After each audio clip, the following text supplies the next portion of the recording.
पाकिस्तानियों, कुदरत का निजाम वो भी गया, आपका उसने भी साथ छोड़ दिया। और फिर दुआएं किस काम की? दुआएं उनके लिए होती हैं जो दवा करती हैं, ठीक है ना। जब आपकी दवा ठीक नहीं होगी तो फिर आपकी दुआएं काम नहीं आएंगी। हमने हमेशा हर चीज को गलत समझा और इसको गलत चलाने की कोशिश की, जो आज तक हम खमियाजा भुगत रहे हैं। और Pakistan officially tournament world cup 2026 से बाहर हो चुका है। न सिर्फ पाकिस्तान बल्कि श्रीलंका भी। न्यूजीलैंड ने उम्दा क्रिकेट खेली, एक तीर के साथ दो शिकार किए, पाकिस्तान को भी रैंक से बाहर फेंक दिया और साथ श्रीलंका को भी। होम ग्राउंड गया और दूसरा होम ग्राउंड इंडिया वो कल चला जाएगा। और फिर सीना की टीमें, मैंने कहा था कि सुपर 8 के अंदर ये होता है प्रोफेशनलिज्म, कि जिस कंडीशन में जब वो एडजस्ट हो जाती है तो वो बड़ी खतरनाक लीथल किस्म की बन के आती है। आप साउथ अफ्रीका को देख ले, आप इंग्लैंड को देख ले, जो कैसा दिखाई दे रहा था, नेपाल से हारता हुआ दिखाई देता था, मुश्किल से वो सुपर 8 के अंदर पहुंचा। लेकिन अब वो जो उसने रात की है 100 मैच जिता के उसको आपको साइड पे कर दिया। और आज न्यूजीलैंड जहां फंसा वहां पे कप्तान ने वो कमाल किया। और हमारा कप्तान चलती कश्ती को फंसा के चला जाता है, वो इंडियन कप्तान हो या पाकिस्तानी हो। बड़ा फर्क नजर आता है आपको प्रोफेशनलिज्म के अंदर, बिग डिफरेंस। लोग कहते हैं इंडियन नंबर 1 है, मैं कहता हूं बहुत फलाज है। इस बड़े सगीर की जो तरबियत या इसके अंदर जो खला है वो आपको खेलों के अंदर दिखाई देंगे। बात किसी और तरफ निकलती जा रही है। न्यूजीलैंड ने शानदार क्रिकेट खेली, श्रीलंका ने टॉस जीता लेकिन मैच मुकम्मल तौर पर हारा, 61 रन से शिकस्त। और न्यूजीलैंड फतेह होकर दूसरे नंबर को न सिर्फ बराजमान हुआ बल्कि वो इसके साथ ही सेमीफाइनल के लिए क्वालिफाई कर चुका है। श्रीलंका को बाहर कर दिया, पाकिस्तान को भी ऑफिशियली घर का टिकट थमा दिया। जाइए, आपको जहनी तौर पे अजियत में मुब्तला करने की बजाय उसने बड़े टाइम से आपको रिलीज कर दिया कि जाइए 28 क्या है, आज ही घर जाइए। सिर्फ मैच जो है वो 28 का शो मैच रह जाएगा और श्रीलंका और पाकिस्तान दोनों ही बाहर होंगे। लेकिन देखना यह है कि उसमें कौन आपस में तगड़ा होता है।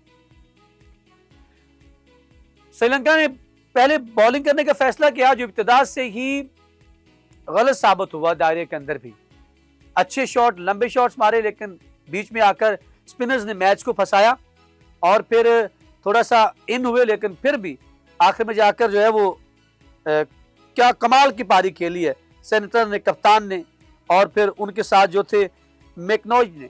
उन्होंने 31 रन बनाए, 47 रन बनाए और दोनों ने 180 और 134 स्ट्राइक रेट के साथ 168 तक पहुंचा दिया न्यूजीलैंड को।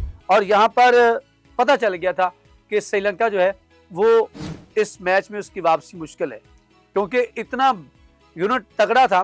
बॉलिंग यूनिट भी, सिर्फ बैटिंग यूनिट की बात नहीं कर रहा, स्पिनर भी। ये होता है बैलेंस टीम का मैयार। देखिए कितनी खूबसूरत बैटिंग, कैसे खूबसूरत ऑलराउंडर्स हैं। वो कप्तान खुद हो या कोई भी हो, हमारे 5 ऊपर से 3 आउट कर ले, नीचे से पता नहीं चलता कि क्या है। और आगा जी है वो फंसे हुए जो मैच को है वो दूसरों के पल्ले में डाल के चले जाते हैं, वो दूसरे पल्लों से निकाल कर अपने पल्ले में डाल लेते हैं, होती है कप्तानी।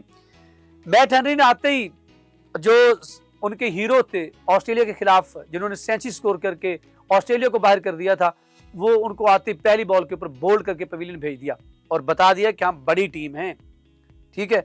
और फिर कोई भी टिक सका। कसला मेंडिस 11, फिर वहां से आसालंका 5, उसके बाद रथयंग नाके वो 10, फिर कमेंदो मेंडिस ने थोड़ी सी मजामत की 31 रन 23 बॉल के ऊपर, फिर शराका 3, दशाना 3, फिर उसके बाद जो है वालिंगा ने 29 रन बनाए 23 बॉल्स के ऊपर।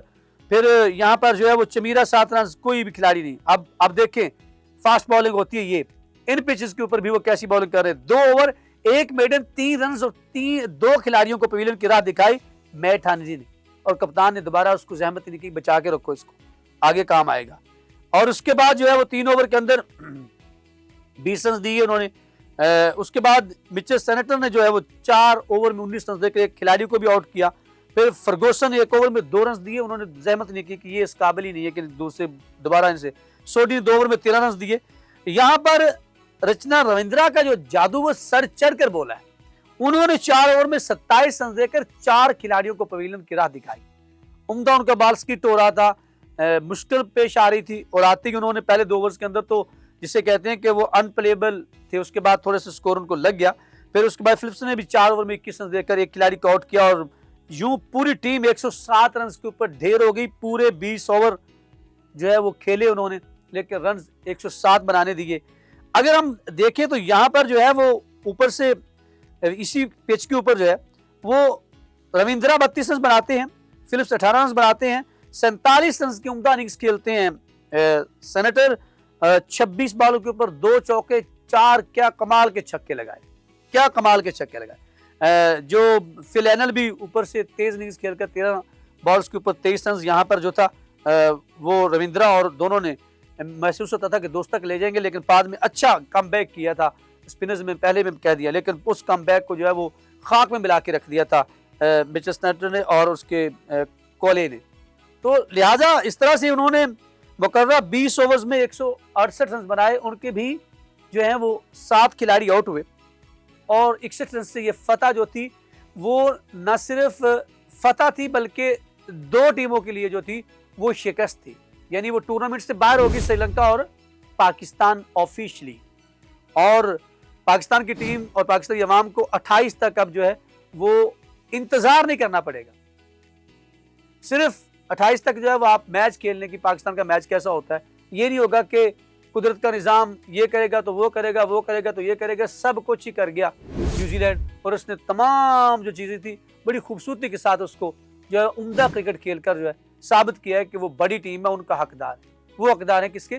सेमीफाइनल के। तो सेमीफाइनल तक जो है वो न्यूजीलैंड पहुंची है और इंग्लैंड पहुंच गई है और कल उधर से इंडिया जो है वो भी 90% बाय बाय हो जाएगा और फिर आपको 3 सीना की टीमें जो हैं और एक मुझे लगता है काली आंधी जो है वो वेस्ट इंडीज सेमीफाइनल में दिखाई देंगी। अच्छा वर्ल्ड कप का सेमीफाइनल्स होंगे और जो ये यादें थी जो दोनों होम ग्राउंड वाले जो है बाहर हो जाएंगे, जो नंबर 1 उनको तो वैसे गरूर ही तकब्बुर ही ले डूबा है।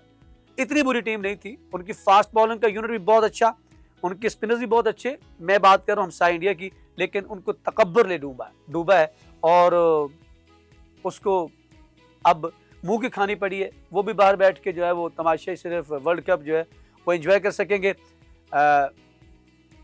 यहाँ पर जो है वो आपने बताना है कि क्या आपको अभी भी उम्मीद है कि पाकिस्तान जो है वो इतने बड़े मार्जिन से जीत जाएगा कि पाकिस्तान की उम्मीदें बरकरार रहेंगी और न्यूजीलैंड जो है वो इतने बड़े मार्जिन से इंग्लैंड से हार जाएगा?